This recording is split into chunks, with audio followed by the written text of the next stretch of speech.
Welcome to the Winged Wheel Podcast. Here to talk all things hockey are your hosts, Brad Crisco, Ryan Hanna, and Evan Lobsinger.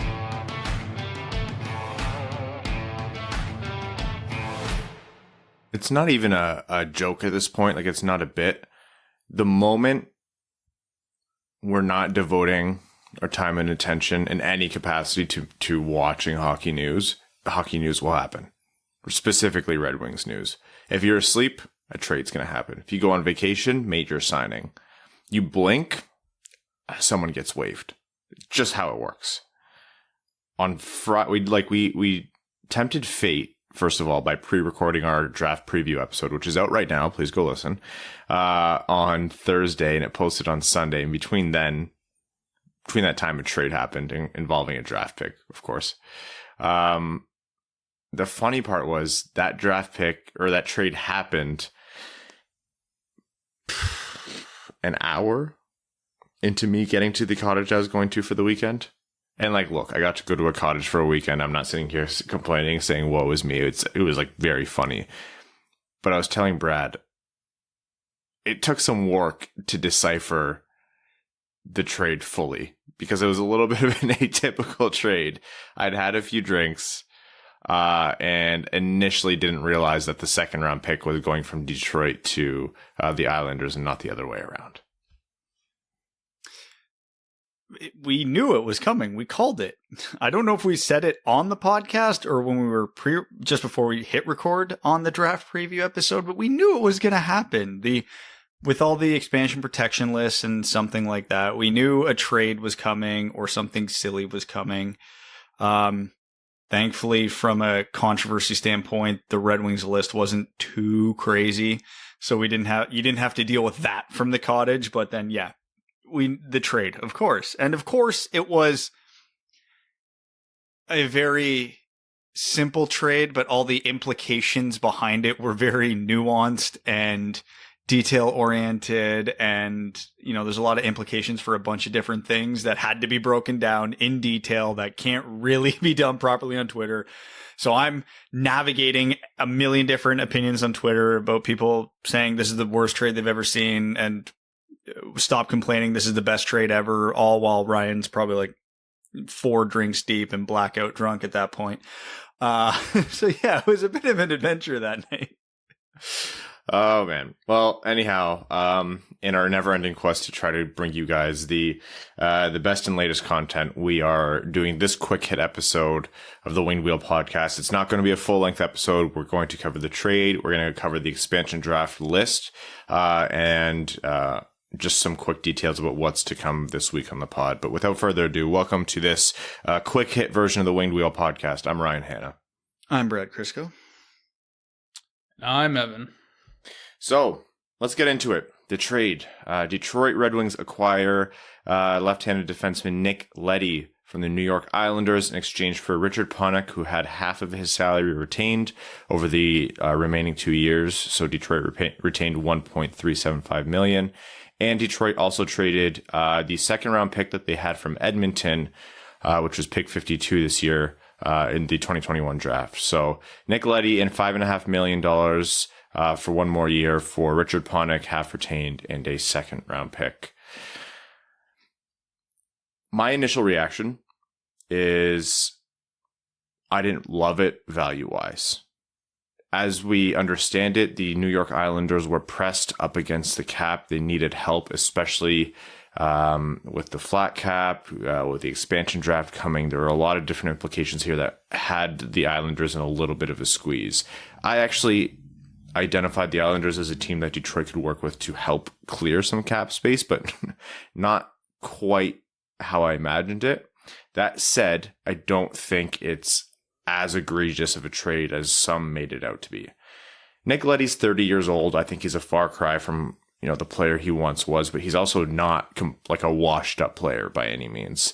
I think it's really easy to kind of label him as the Duncan Keith, to put it with some kind of recent news here, like 35, 37-year-old, completely useless defenseman. And that's just not the case at all. But I don't know if Nick Leddy and $5.5 million for a year is worth retaining half the Pontic contract and giving up a second round pick. The nuance here for me, Nick Leddy plays one big important role. It was obvious what he was brought in for, and that is not just to shore up the left side of Detroit's defense. That's to give Mo Seider a veteran, stabilizing, left-handed shot to play with. And that, to me, that mentorship, like, it's hard to quantify that. There's not really a lot of stats that capture that. The effect is sometimes a little bit hidden, but that is very obviously what was being purchased here by Steve Yzerman and the Red Wings. So I'm just going to get my most pessimistic opinion out of the way here. And do we have faith in the coaching staff to have Mo Seider play with Nick Leddy? Because Nick Leddy's probably this team's best defenseman right now, and that means he'll probably play 25-ish minutes a night. I don't think Jeff Blashill will want Mo Seider doing that as a rookie, but I digress. I hope that is the role he plays. The optimistic view on this trade. Nick Leddy is still very good. I don't think he's as good as some public spheres make him out to be, but I don't think he's as bad as the analytics community makes him out to be. He was a top four defenseman playing over 20 minutes a night on a team that just went to the conference finals and took the Cup champions to Game 7. That's not nothing. I know that's more a team stat, but Leddy was a huge part of that. He was not a passenger on that team. He was one of the drivers behind them getting to the Cup final.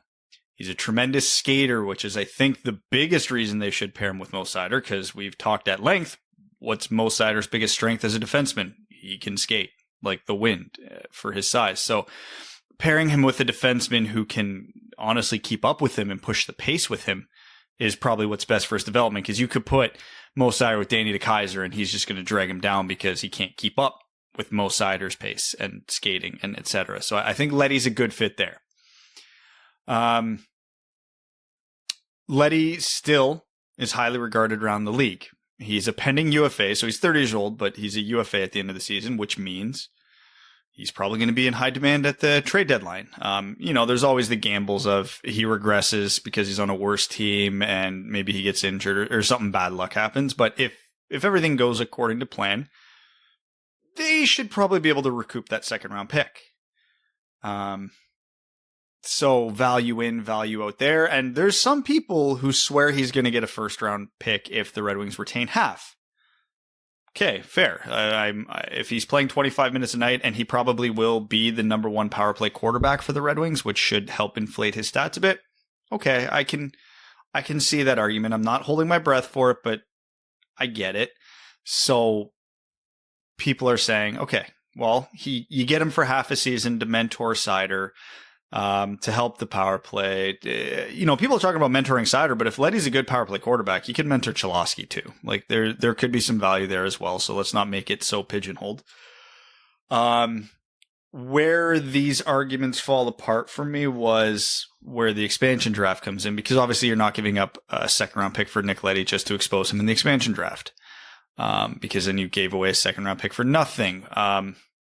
So you couple this trade with the fact that they left Troy Stecher unprotected, who could have also recouped a half-decent pick at the deadline. Probably not as good a pick as Leddy will get. Leddy's a better player. You lose some value there then. Whether it was a second, third, fourth round pick, you lose that pick because, let's be honest, I think the likely pick for Seattle out of Detroit now is Stecher. I'm likely. I'm not saying he's a slam dunk, but he's the likely pick.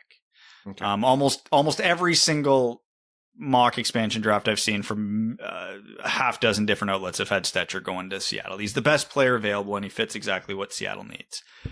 If they want to go super young, yeah, I'm sure Cholowski is going to get a look. If they want to... If they have a surplus of defensemen from other teams, Nemesnikov could get a look, sure. But I think Stecher as a right shot defenseman is going to be appealing because, Detroit has a glut of right shot defensemen right now, and they're in the minority for that. It is still a premium position.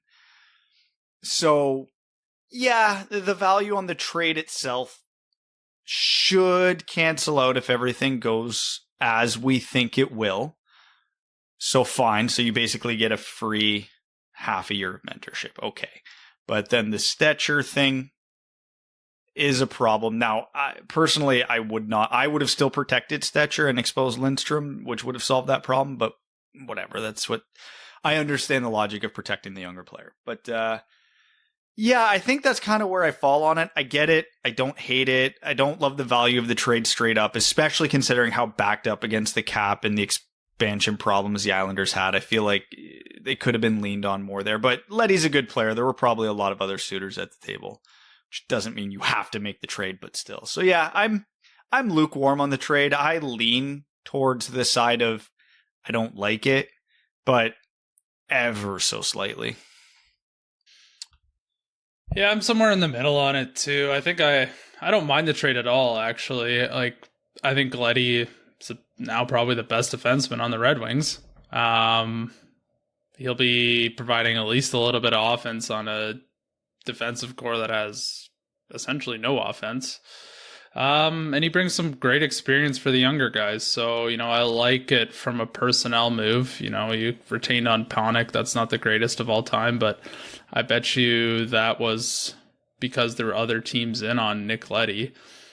Giving up a second round draft pick, obviously at first glance, that's not great, but you turn around next trade deadline and move Leddy and get at least the second back for him. So, in terms of current position and future position, it makes a lot of sense to me.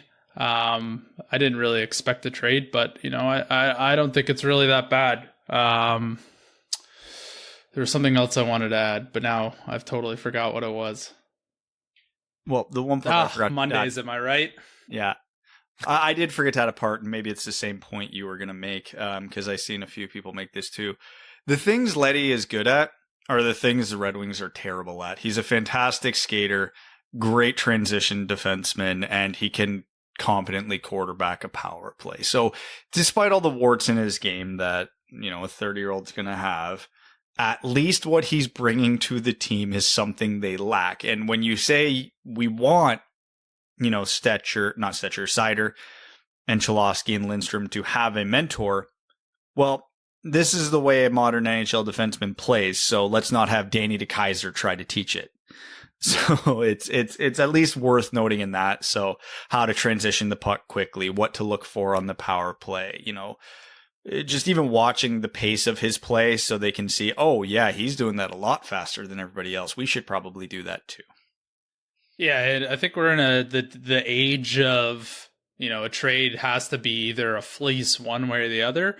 I think this trade is good for both sides. Like, all things we said about it for Detroit, but like, this also helps the Islanders out. I don't like helping out teams that are in a bind, but I think it kind of worked out for both teams. Islanders had to give up a guy they probably wanted to keep, but they're probably going to lose him for nothing in the expansion draft, so they get at least something back. So in the days of the fleecing, I think this is sort of a win-win for both teams.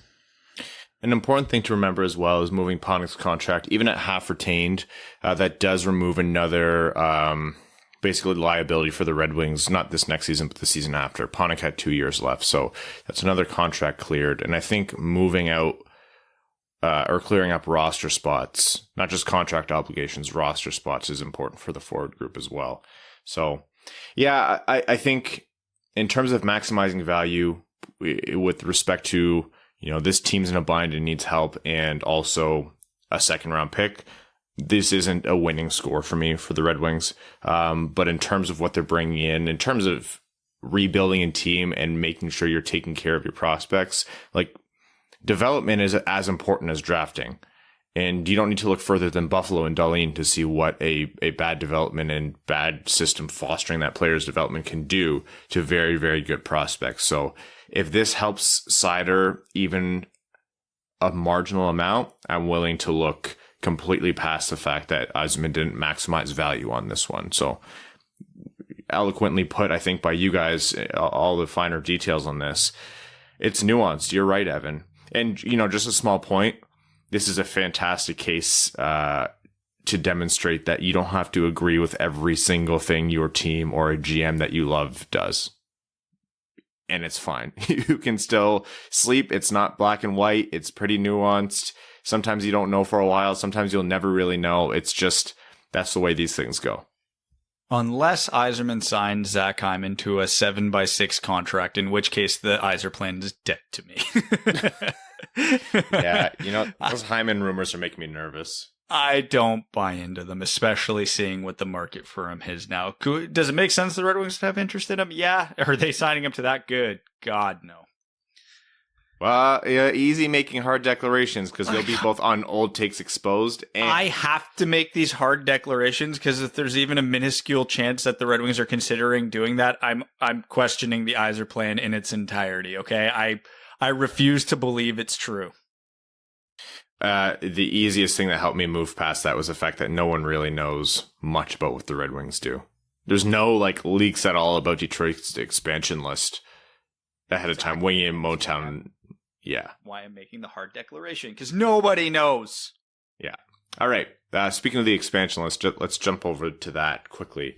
On Sunday morning, it was released that the Detroit Red Wings exposed the following, protected the following players: Dylan Larkin, Tyler Bertuzzi, Jacob Vrana, Robbie Fabry, Michael Rasmussen, Adam Ernie, Giovanni Smith, Philip Hronik, Nick Leddy, Gustav Lindstrom, and Thomas Greiss. So that notably leaves Vlad Nemesnikov, Troy Stetcher, Dennis Cholowski, among others, exposed. So not a terribly different list than what we were predicting. I think those of us who had Svechnikov on our personal lists all had it with the big caveat of the Red Wings will not be protecting Svechnikov because where he fits into the system is obviously not where, a lot of fans have him in their own personal sentiment. Very happy to see Giovanni Smith take his place. But yeah, that's the protection list right there. Yeah, that was the breath of fresh air, was seeing Smith and Lindstrom on there, even though I personally wouldn't have put them on there. Just the fact that it wasn't, Vlad Nemesnikov, who's a very replaceable late 20s player with 1 year left on his contract, which is something Ken Holland absolutely would have done. I feel like we're dumping a lot on Ken Holland, and that's not on purpose. He's just done a lot of stupid things recently, like protect Zach Kassian in the expansion draft. But anyways, it's good that there's a clear eye to the future on this. My only disagreements were, in my opinion, they picked the two wrong young players, but it's fine. I don't expect Svechnikov to get claimed. I almost don't even expect Cholowski to get claimed, so I'm not super worried about it. I think Stetcher's gone, but it's funny because I put out people need to read. This is just a quick tangent that just was driving me nuts on Twitter because I made the joke. I'm like, okay, well, so we can all make fun of me in a few years. Here's who I would have protected for the expansion draft. And half the replies were, no way Detroit protects Svechnikov. I'm like, nope, I know that. I never said they would. That's just who I would protect. So, and also that's probably a calculated gamble by Yzerman too. Even if he likes Cholowski and Svechnikov, he's like, yeah, they're probably not going to take him. Whereas, Lindstrom and Smith probably have more appeal league wide, making them more likely to be claimed. So yeah, I don't like leaving Stetcher off though. I feel like he has too much value, and he's only 27, so he was even a candidate to get extended for a few more years. If things kept going well, in my opinion, he was the Red Wings' best defenseman last year. If they had no plans for a future with Stetcher, he would command a decent return at the trade deadline and demand some interest. Especially when the guy who took his place was Lindstrom, and Lindstrom's fine. I have nothing against him. He's a good player. He's just a very replaceable player. His skill set and what he is as a player is arguably the most replaceable type of player in the league. He's a defensive defenseman who plays in the bottom pair, does not have any offensive upside, but half decent defensive metrics. I mean, the Red Wings just signed John Merrill, who does that exact thing for a lot better for no money last offseason. So, I get it. He's young. There's room to grow, and I'm optimistic he will get better. I don't think it'll be a ton better, but he'll get better. To me, you just protect the unique skill sets. Like, Stetcher shoots right, skates like the wind, has exceptional defensive value. Cholowski is a longer odds to reach his ceiling than Lindstrom. I understand that, but his ceiling is higher than Lindstrom's ceiling is. So if he hits it, it's a win. He's capable of playing on the power play, which Lindstrom isn't. The last 4 or 5 games of the season, Cholowski finally started to show some more assertiveness in the offensive zone, which we missed, which I took as a positive sign, but it's fine. I don't think he's getting claimed. So I'm nitpicking. Like, this is, if I had to predict what the Red Wings list was going to look like, this was exactly it. I'm all right with it. Like, again, not exactly what I would have done, but I get it. Yeah, I really like the takeaway here with Giovanni Smith. My personal take when I was protecting Svechnikov over Smith wasn't that I necessarily even wanted Svechnikov on the team more than Smith. It was the fact that I thought Smith was less liable to be taken if exposed. But still, I'm very happy the Red Wings protected Giovanni Smith because that implies he has a full-time future with the team, and I think he deserves that. And I think he does bring a lot of value to that bottom six. It'll probably be a fourth-line role, but it's one that we saw that could be impactful in the future. In terms of Cholowski, I'm not saying give up on the kid at all. And I'm not saying he's a bad defenseman. No, that's not it at all. I'm just saying there have been enough instances where he's had some kind of look on the team without relitigating this entire argument where I understand. It's similar to you, Brad. Like, I'm higher than you on Lindstrom. But I think if they chose Cholowski or Lindstrom instead of Stetcher there, it's more or less the same thing to me. My nitpick is if the Red Wings were going to leave Stetcher exposed, then why not just trade him last deadline? But, these things are fluid. You don't really know how it's going to go. You don't really know the thinking behind it either. Maybe you have really good intel that Seattle absolutely wants to take Vlad Mesnikov, so it doesn't quite matter what you do on defense. You just don't know. It could just be a thing on principle. You protect your young guys over someone who might not be on the team in the future. It's small fries. It's really low level issues that the Red Wings have compared to other teams like, Toronto or whoever else that has a lot of good players exposed. Like Tampa Bay is going to lose a really good player as well. This is a silver lining to being a really shitty team in a rebuild is you're not going to lose much of value. Very quickly across the three of us. Actually, go ahead, Evan. Yeah, I was just going to say, like, even when I think we did some theory crafting on who our protection lists were, the resounding notion was okay. Yeah. Like whoever we left exposed, who was the carrot they dangled to Seattle, it was okay. Whatever.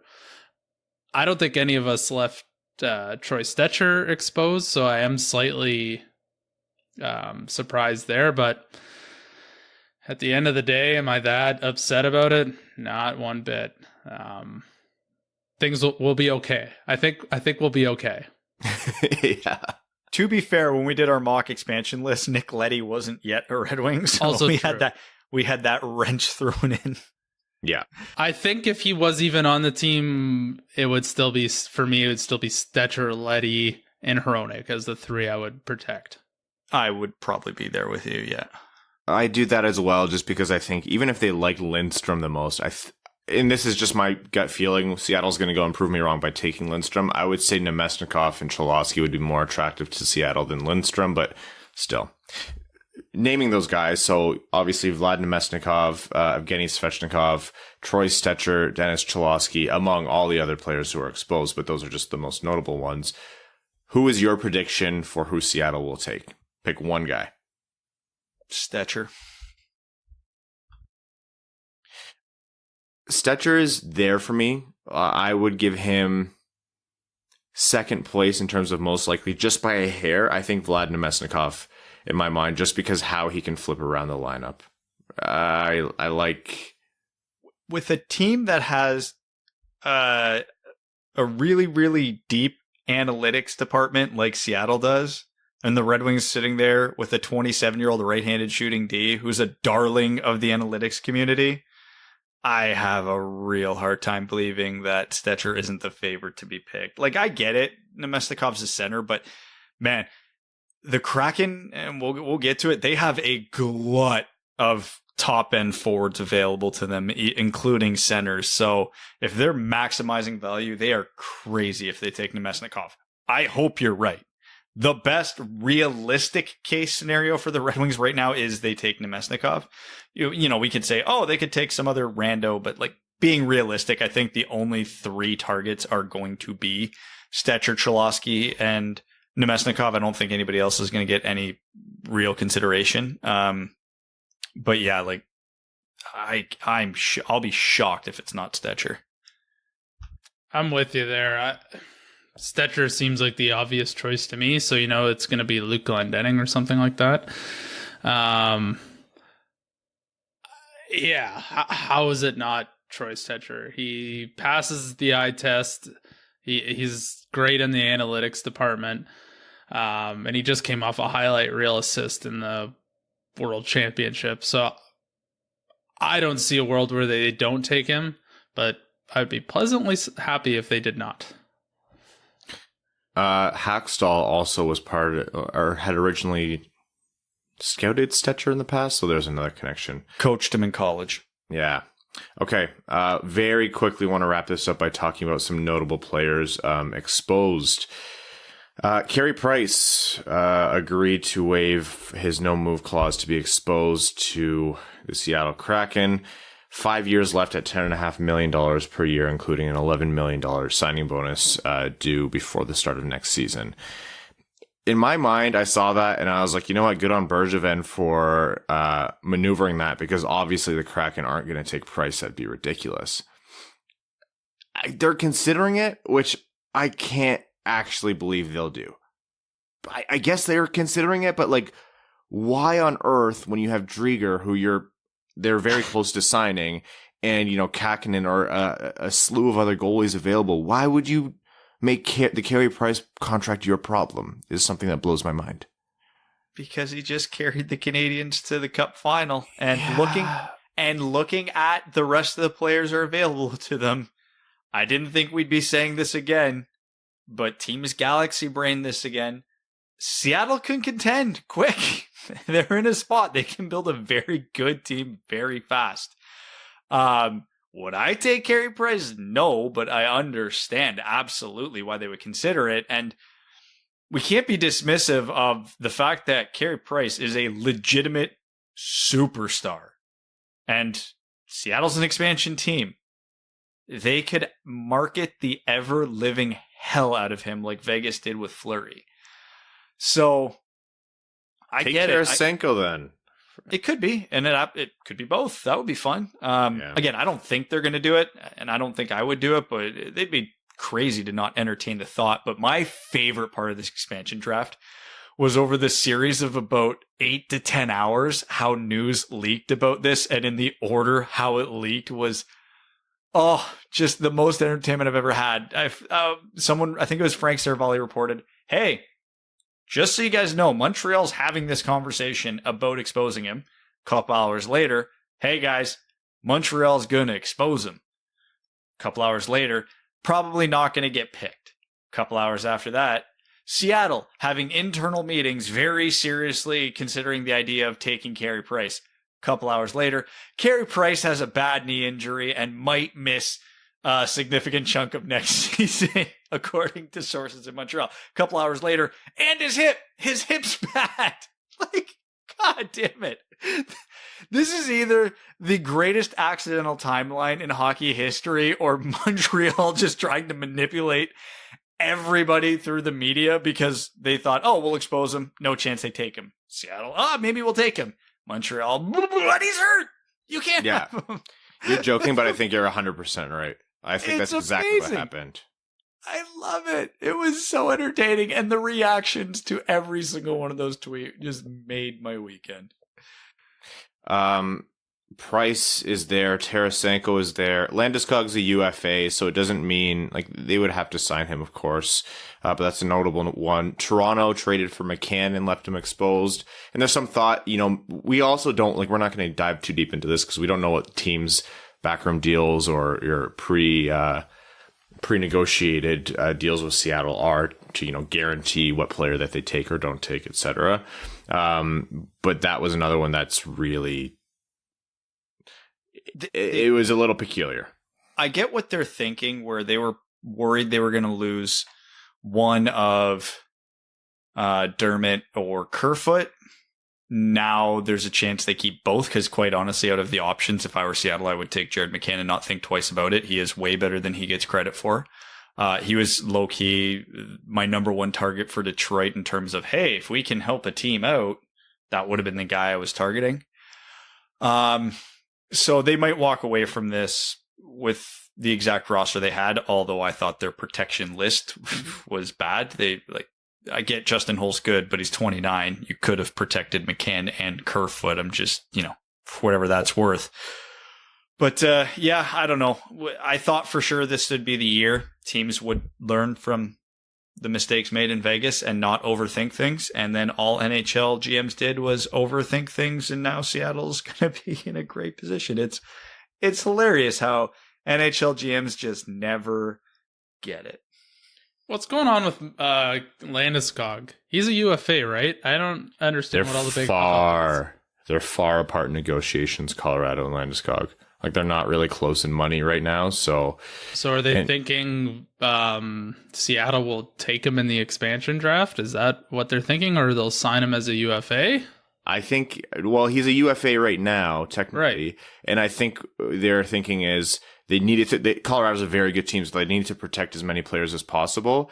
And they're basically saying, well, Landeskog wants to remain an Avalanche, so that's protection in and of itself. He won't sign with Seattle, even if they pick him, so to speak. So they're pretty much betting that he won't take whatever deal they give him, or he'll give them a chance to match. And if they can't match it, then they're like, well, we were never going to be able to keep him anyways. So it's a risk. I mean, I don't want to say it's no risk for Colorado, but it's essentially them just trying to maximize the amount of their very good players that they want to protect. That makes sense. Yeah. The Carey Price thing is funny to me. You are Ron Francis. Yes or no, nothing else. Yes or no, do you select Carey Price? Brad? No. Evan? Oh, they left Philip Deneau exposed, but he's a UFA, right? Yep. That was also my favorite part of the expansion draft weekend, was watching everybody. How did the Capitals expose Ovechkin? How is this guy? I'm like, guys, they're all UFAs. They're not protecting UFAs. Like, why are we still having this conversation months later? Oh, I'll be saying it a month after the expansion draft, so don't worry. You can keep reminding me. Would I take Carey Price? Yeah, why not? Oh my God, he's buck wild. The owners are rich. Isn't one of the owners Jerry Bruckheimer? Yep. Oh, yeah. The only reason I definitively say no is because I believe the injury stuff is true, and goalies generally don't come back from hip injuries all that well. If I thought that was BS, I probably would do it. My answer is no, so I'm happy Evan was at least one of us who had fun. The expansion draft, Wednesday night, 7:30 p.m. Eastern. We will be on YouTube, youtube.com/windwheelpodcast. Go subscribe. Doing a live stream coverage of the expansion draft. Tune in for that. When we hit end on that live stream, we are immediately going to start recording a post-expansion draft episode to recap everything that happened. And then Friday night before the draft starts, we'll be starting our live stream for round 1 of the NHL draft. Saturday will be a Patreon exclusive stream of rounds 2 through 7, and then Sunday will be our post-draft recap. So a ton of content coming up very shortly. Quickly, before we wrap up here, a piece of news that came out today. Luke Prokop, who is a Nashville Predators prospect who's under contract, I believe he's 19 years old, came out as the first player under contract with an NHL team to come out as gay. So really, really exciting, and great for Luke Prokop to come out with that. I think the support that was shown around the league was also really incredible to see. So good on Luke for coming out and making that step and announcing that. Can't imagine how tough that must have been. So kudos and bravo to him. Yeah, after seeing the immense positive reaction he got for doing it, I'm pretty optimistic actually that this will, not over the next coming days and weeks, but maybe months and years, start a wave of players being comfortable doing it, because we know the statistics of how many people in the average population are gay. And you look at, there's 700 players in the NHL. Statistics say there's lots of them. And right now we have one. So I'm hoping that number is going to be much, much higher in the near future. Representation matters. All right. Thank you all so much for tuning in to this quick hit version of the Winged Wheel podcast. Again, if you haven't listened, go tune in to the NHL 2021 NHL draft preview episode that's out right now. Check out our live stream, an episode that's coming Wednesday, the live stream on Friday for patrons, the live stream on Saturday, and then the episode on Sunday. And if we survive all that, I'm sure there'll be more to come afterwards. Cheers.